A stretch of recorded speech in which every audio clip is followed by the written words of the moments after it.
Welcome back to Get Your Man On. We have Justin Turner with us. Yes, he's back. I just had to make a change. There was too much good stuff going on. Had to bring it back. We have more questions. There's more treatments for ED and all that stuff that we just need to get into. We're just going to do this.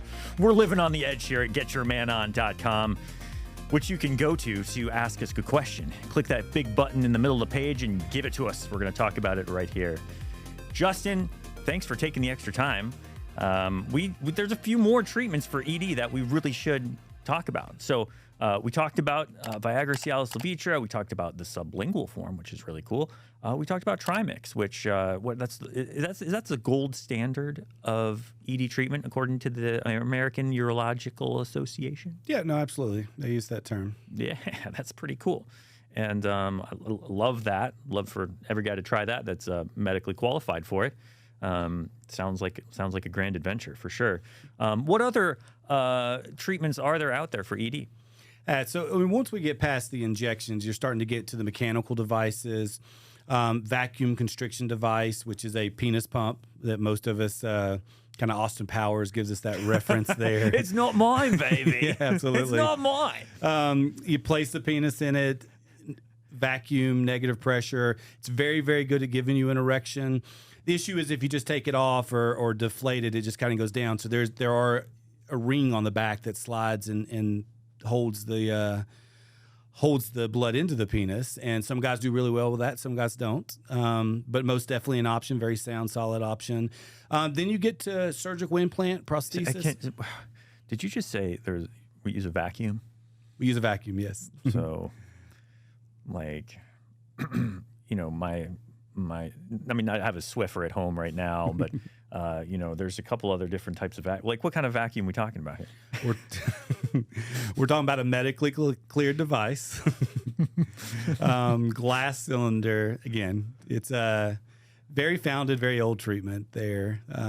Some of them are battery powered now, so they are getting a little bit fancier for sure. Are those the ones that show up on the doorstep, like the salesmen that sell those aren't? No, you're going down the wrong path, Evan. All right, so we got a vacuum device. Yep, and then we have prosthesis or implant, which is a surgical procedure that can be a great option for some guys, but it is a end of the road. It's going to change the physical components of the penis. They literally rot out the muscle and the tissue that's there and put in an inflatable device. There's older semi-rigid devices they can use also. Wait. You put in an inflatable device. Inflatable device, yeah. Very a rigid device. Can we talk a little more about that? Absolutely. So, the penis is made up of three muscles or chambers. The corpus cavernosum, or what fills with blood that we referenced earlier. They actually hollow those areas out and put in an inflatable device. If you think about like a silicone bag filled with saline, and so they actually insert those into the two chambers of the penis. They put a reservoir holding the silicone reservoir holding the saline, normally behind the pelvic bone, but somewhere in the body. And then they put a pump device, sometimes in the scrotum, sometimes other places. A pump in the scrotum? Yeah, absolutely. You're telling me I could have a third testicle? You absolutely could have a third testicle. But when guys want to have sex, they reach down and they pump that device. It takes the fluid from that reservoir and pumps it into those silicones, very similar to filling up a water balloon, giving a guy an erection. And so, again, going to completely change the state. Most definitely need to evaluate all your options before you go down that path, but it is most definitely the right option for some guys. Can it pop? Yes. It can absolutely rupture. Like during sex? Yeah, I guess it could during sex for sure. The devices fail like any other medical device. They most definitely can fail. I wouldn't consider that to be that abnormal for that procedure. The consequences, they have to remove it and put in another one, and that's a lot to ask a guy to walk through. The devices have came a long way, and so they've gotten better.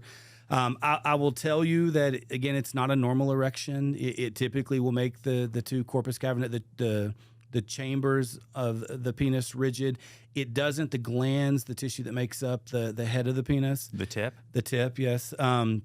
It doesn't fill that with blood, so sometimes that remains soft. And so It is most definitely different, but again, we're talking about guys that are faced with no other options. Can they still ejaculate? Yeah, absolutely. Yeah. Is that a natural feeling, or is it like swimming through, water balloons? No, so the ejaculatory process happens through the urethra, which is still intact, and so that process would be normal. Gotcha. Wow. Okay, that's amazing. Yeah. What else we got? We got some after that. Those are the main, first line, second line, third line kind of mainstay treatments with lots of medical data. After that, you get to kind of what I would consider alternative therapy. That's where the biggest one now is the acoustic wave therapy, a technology that's been out for a decade now, starting to get some attention in the States for sure, but it's where we take acoustic waves and drive them in the penis. We do that because those acoustic waves, in theory, or the science behind it, is we believe that they stimulate the blood vessels to tell the body that it needs to repair itself. And so in theory or science, we believe it increases blood flow. But what it's been proven to do is raise erectile dysfunction scores by 6 to 9 points, which is a big deal. That erectile dysfunction scale, something we call SHIM scale, goes from 0 to 25. 25 is perfect. 0 is it's not going to work really no matter what we do. 6 would be the realm of where I was talking to an injection patient. A 10 or 11 would be an injection patient where he's going to get really good results, and maybe pills work half the time. And then an 18 or 19 is where pills are working really well. So raising a guy 6 to 9 points is a big deal. Is it a cure for erectile dysfunction? Where'd you start? Like that's the answer that unfortunately some people that are advertising it aren't making very clear. When I meet a guy who's had prostate cancer, had his prostate removed, has a severe erectile dysfunction, and he's sitting at a 0 to 5, this procedure is not going to allow him to have spontaneous sex. It's just not. If I meet a guy who's 46 in really good shape, when he tries to have sex 10 times, 8 out of 10 times, he's pretty good. There's a chance that guy could get drug-free, every guy I've ever done it on has had positive benefits. I believe all guys can benefit. It's just the reality, is it going to get you off all drugs? The answer to that is not for all cases. Sometimes it does. Most of the time, it's about improving the outcome of the medications that are already proven and used through those tiers we just went through. Man, so it sounds like there's quite a few options that need to be discussed with a provider. What would you say to a guy who's maybe nervous about coming in? Like, again, we're on a mission to eliminate the stigma. How do you get us over the hump there? Just telling guys how common it is. The worst prognosis in sexual function is how long has it been since you had sex. And so 1 year turns into 18 months, turns into 2 years. You're running the risk of not ever regaining sexual function. Best prognosis, again, when was the last time you had sex?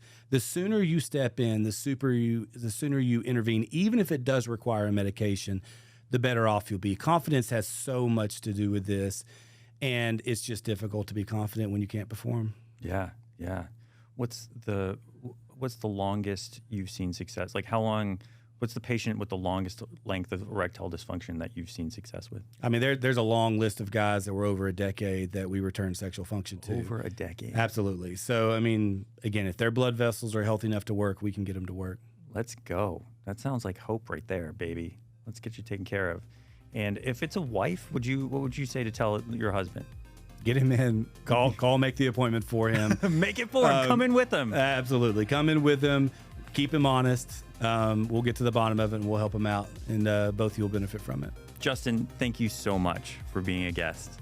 Let's talk to you again next week, and let's talk about testosterone. Absolutely. Will it make me Arnold Schwarzenegger?